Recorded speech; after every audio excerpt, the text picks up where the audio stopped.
First supplementary, Dr. M. Thambidrai. First supplementary, sir. First. The chemical fertilizers cause water pollution, acidification of the soil, mineral depletion of the soil, among others. They cause severe damage to both animals and human beings. Minister has given the reply.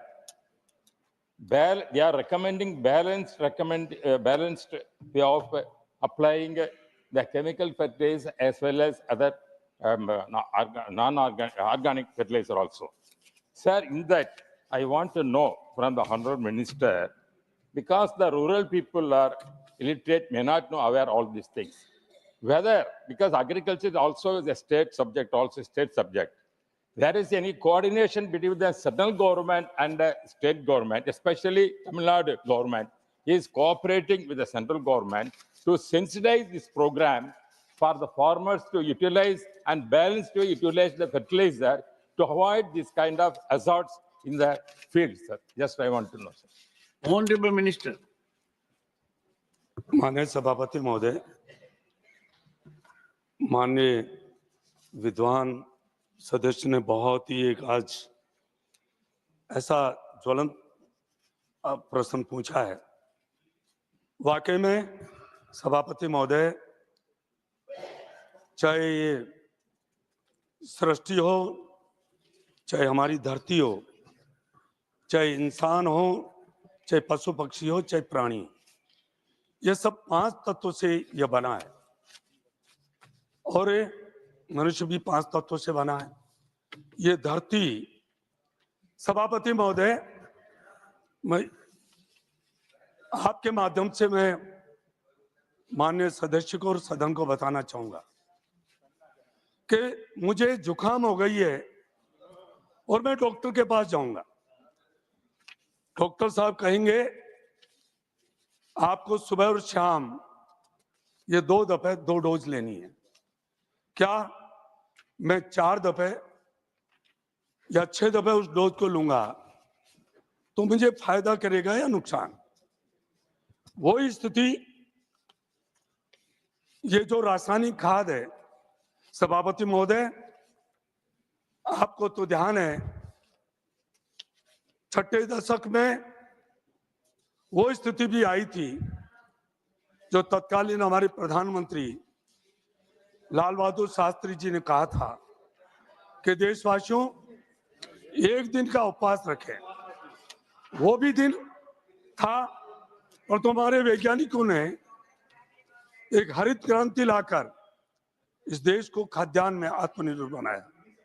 परंतु सभापति महोदय, मेरा वही निवेदन है कि अति शर्त वर्जित है और जब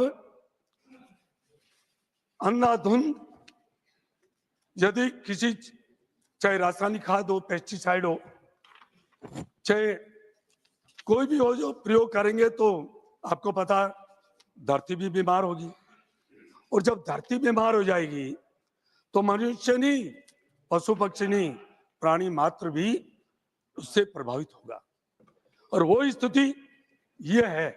और आपको पता है सभापति महोदय, 1984 में जैविक खेती शुरुआत करने के लिए एक अभियान चला था, परंतु दुर्भाग्य था,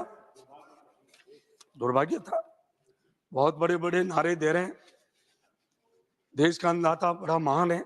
मैं हमेशा कहता हूं सभापति महोदय, आपसे तो कोई छुपी हुई चीज नहीं है, इस देश का अन्नदाता महान है, नहीं तो उसकी आयु सीमा है काम करने की और नहीं कोई समय सीमा है। तो इसलिए, परंतु बड़ी खुशी की बात है कि हमारी सरकार ने 2014 में 1 नहीं 2 नहीं 3 योजनाएं इस धरती को बचाने के लिए क्या आई।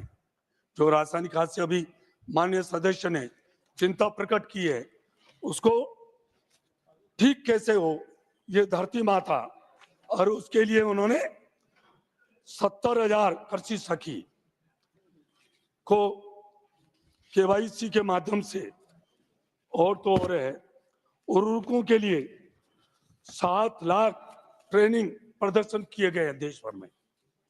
इतना ही नहीं, 93,781 किसानों को इस कार्यक्रम में सम्मिलित किया गया और 7,425 किसान मेले लगाए गए। सभापति महोदय, राष्ट्रीय प्राकृतिक कृषि मिशन प्रारंभ हुआ है और इसे जैविक कृषि के ऊपर भी और प्राकृतिक खेती के ऊपर भी इस पे विशेष तौर से ध्यान दिया गया है। सभापति महोदय, मैं ये कहते हुए खुशी होती है कि हमारे प्रधानमंत्री नरेंद्र भाई मोदी जी और हमारे भारत सरकार के कृषि मंत्री शिवराज सिंह जी चौहान साहब के नेतृत्व में कृषि के क्षेत्र में जितने भी नवाचार हो सके करने के लिए कार्य करेंगे, क्योंकि इस देश के अन्नदाता के लिए और इस धरती माता को बचाना है, इसके लिए पूरे प्रयास किए जा रहे हैं। Second supplementary. Honorable Chairman, you are also for second you supplementary, are one of the very experienced members. sir. When I got into parliament, you handheld me. The honorable minister has spelled out of his heart what he feels, Yeah. and he has in his own style conveyed the feelings of the farmer. Yes, sir. I am sure with your experience, you'll appreciate it. Second supplementary, Dr. M. Thambidurai. Sir, Honorable Chairman, sir, you are a farmer. I am also a farmer. Another farmer has replied very well. I appreciated you.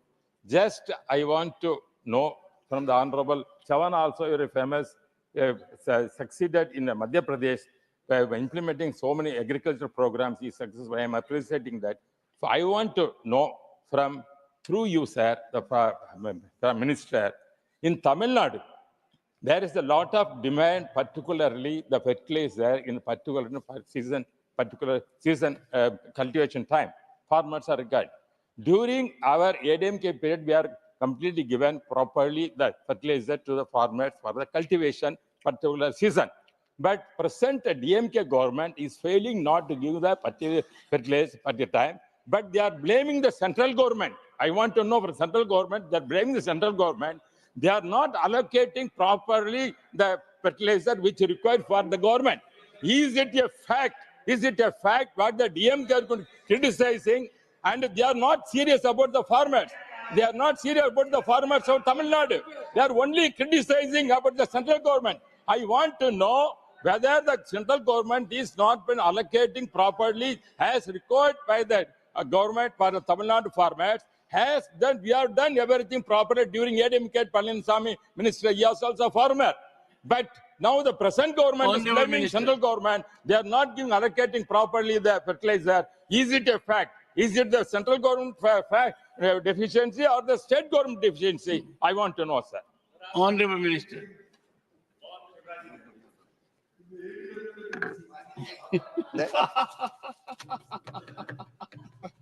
मैं आपके माध्यम से माननीय सदस्य को ये बताना चाहता हूं कि राज्य सरकार अपनी डिमांड उर्वरकों की वो कृषि मंत्रालय को भेजती है और हम फिर फर्टिलाइजर मिनिस्ट्री को उसके हिसाब से आग्रह करते हैं कि इतना फर्टिलाइजर आवंटित किए जाए।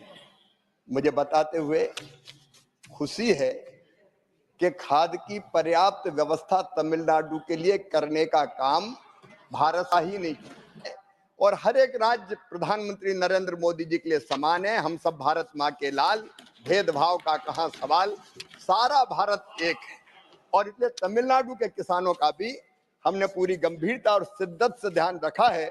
और माननीय सदस्य को, वरिष्ठ सदस्य को मैं फिर आश्वस्त करना चाहूंगा, जितनी फर्टिलाइजर की जरूरत होगी तमिलनाडु को उतना किसानों के लिए उपलब्ध करवाया जाएगा। ऑनरेबल मिनिस्टर, प्रतिपक्ष नेताजी ने एक बहुत अच्छी बात की है कि इधर भी देखो। आप ऐसा करो, मेरी तरफ ही देखो। नियम यही कहता है कि जवाब किधर भी दो, मेरी तरफ देखो, मेरे माध्यम से खड़गे जी के पास सीधा पहुंच जाएगा।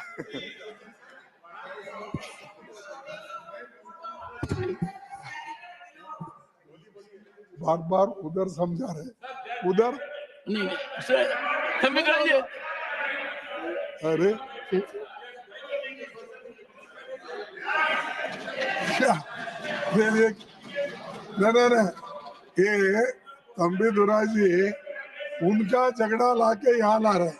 मैं ये पूछ रहा हूँ उनको, वो अरे डाइवर्ट नहीं कर रहे भाई, चुप हटो। डाइवर्ट क्या कर रहे? तुम आप माननीय मंत्री डाइवर्ट जी, नहीं कर रहे, आप जरा सुनो। माननीय मंत्री जी, माननीय सभापति जी, डाइवर्ट नहीं कर। ऑनरेबल मेंबर्स, मैं बहुत अपने आप माननीय को सभा- शीशे में देख कर आता हूँ कि आप मुझे ही देखिए। माननीय सभापति महोदय, आपको तो पूरा सदन देखता है और मैं भी लगातार आपकी ओर देखता रहता हूं, क्योंकि आपसे भी बड़ी अपेक्षाएं हैं देश को।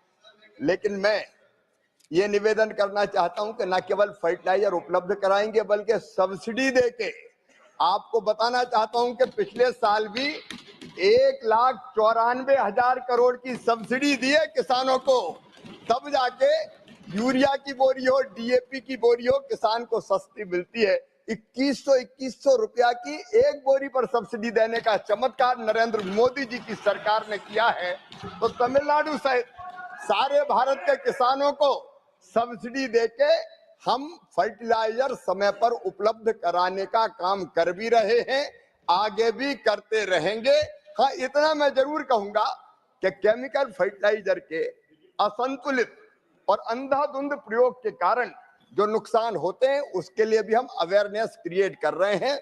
प्रधानमंत्री नरेंद्र मोदी जी उसके लिए भी चिंतित है, इसलिए जैविक खेती और प्राकृतिक खेती की तरफ भी हम ध्यान दे रहे हैं। लेकिन फिर मैं पूरी जिम्मेदारी के साथ कहना चाहूंगा, किसानों को सब्सिडी के साथ पूरा खाद देने में ये सरकार ने ना तो कोताही की है, ना आगे करेगी। पर्याप्त मात्रा में खाद उपलब्ध कराया जाएगा। वीरेंद्र प्रसाद वैश्य।